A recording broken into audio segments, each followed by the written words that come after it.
Iran Israel যুদ্ধের কারণে জ্বালানি সরবরাহ লাইনে সৃষ্ট সমস্যার ফলে জ্বালানি সংকট মোকাবেলায় সরকার বেশ কিছু সিদ্ধান্ত গ্রহণ করে। ইতোমধ্যে কয়েকটি আমদানিকৃত তেলের জাহাজ চট্টগ্রাম বন্দরে পৌঁছেছে।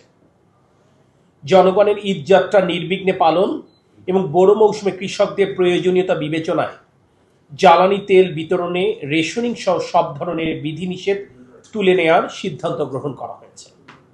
পরবর্তী নির্দেশ না দেওয়া পর্যন্ত অদ্য 15 মার্চ 2026 ইংরেজি তারিখ হতে সকল বিতরণ পয়েন্ট থেকে চাহিদা অনুযায়ী জ্বালানি তেল বিতরণ অব্যাহত থাকবে। নায়াসিনামাইড ও স্যালিসাইলিক সমৃদ্ধ লিলি ফেস ওয়াশ যা ফেসের ডেড স্কিন সেল দূর করে দেয় দ্বিগুণ ফাস্টার ব্রাইটেনিং। আমি যেটা রিড আউট করেছি, এখানে আমরা সুস্পষ্ট করে বলেছি ইতোমধ্যে কয়েকটি আমদানিকৃত তেলের জাহাজ চট্টগ্রাম বন্দরে পৌঁছেছে। এটি একটি কারণ, জনগণের ঈদযাত্রা নির্বিঘ্নে পালন আরেকটি কারণ, এবং বোরো মৌসুমের কৃষকদের প্রয়োজনীয়তা আরেকটি কারণ। এই তিনটে বিষয়কে বিবেচনা করেই সরকারি সিদ্ধান্ত গ্রহণ।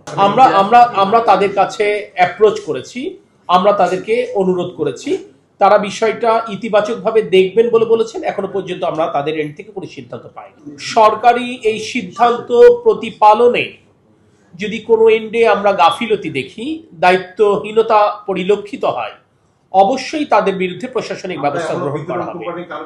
আমরা তো আপনাকে বারবার করে বলেছি, পরবর্তী নির্দেশ না পর্যন্ত, যতক্ষণ নতুন কোনো নির্দেশনা না আসবে এই ব্যাপারটা বহাল থাকবে। বাট আপনারা যে কথাটি বলেছেন, সবকিছুর মাধ্যমে একটি উদ্বেগ কিন্তু আপনারা প্রকাশ করেছেন যে অতীতে আমরা সকলে দায়িত্বশীল আচরণ করতে পারিনি।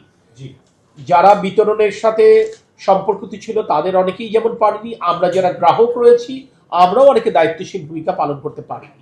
আমি আজকে আপনাদের মাধ্যমে আমার গণমাধ্যমের বন্ধুদের কাছে, দেশবাসীর কাছে এই অ্যাপিলটি করতে চাই, আমরা সকলে যদি দায়িত্বশীল হই, আমরা যদি সকলে দেশপ্রেমে উজ্জীবিত হয়ে আমাদের স্ব অবস্থা থেকে দায়িত্ব পালন করতে পারি, আমাদের আশেপাশে কেউ যেন কোনো অসাধু ব্যক্তি অসাধু উপায়ে এই তেল মজুত করে বাড়তি ফায়দা লুটবার কোনো অপচেষ্টা না করতে পারে, এই ব্যাপারে যদি আমরা সকলে সতর্ক দৃষ্টি রাখতে পারি, আমি মনে করি এই বিষয়টি সরকার যে সিদ্ধান্ত গ্রহণ করেছে এই সিদ্ধান্ত বহাল থাকবে। সেটা আসলে বাস্তবতা, সকলে আমরা যা বলছি সেটা কতটুকু বাস্তবসম্মত সেটুকু আপনারা বুঝবেন। হ্যাঁ, এটা তো আমরা সহজ কথায় বলতেই পারি যে পেট্রোল আমরা আমদানি করি না, আমরা রিফাইন্ড পেট্রোল আমরা আমদানি করি না। পেট্রোলটা তৈরি হয় কিভাবে? কনডেন্সেট থেকে তৈরি হয়। আমরা কি পেট্রোল বাংলাদেশে যেটা উৎপাদিত হয় সেটা কি সেই পরিমাণ কনডেন্সেট কি আমরা আমাদের গ্যাস কুপগুলো থেকে পাই? আমরা তো তা পাই না। আমরা কিন্তু কনডেন্সেটও কিন্তু আমরা আমদানি করি, সরকার করুক বেসরকারি খাত করুক, সেটাও তো আমদানি করতে হয়। সেই বিষয়গুলো তো বিবেচনা রাখতে হবে, এগুলো তো বলা যায়, বাস্তবতা সেটি নয়। না, প্রথম কথা হচ্ছে জ্বালানি তেলের দাম বাড়বে কি বাড়বে না এই ব্যাপারটাতে উদ্বেগ, উৎকণ্ঠা, আশঙ্কা এটা তো অস্বাভাবিক না। আমরা তো বিভিন্ন পত্রপত্রিকায়, সোশ্যাল মিডিয়াতে আমরা দেখছি পৃথিবীতে প্রায় 85 দেশে জ্বালানি তেল বৃদ্ধি পেয়েছে। আমি দেখলাম ইউএসএতেও পার গ্যালনে প্রায় 50 থেকে 60 সেন্ট পর্যন্ত বৃদ্ধি পেয়েছে।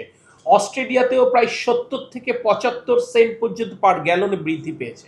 সেখানে একটি নতুন সরকার, এখনো পর্যন্ত বাংলাদেশের মতো একটি দেশে আমরা জ্বালানি তেলের মূল্য বৃদ্ধি করিনি।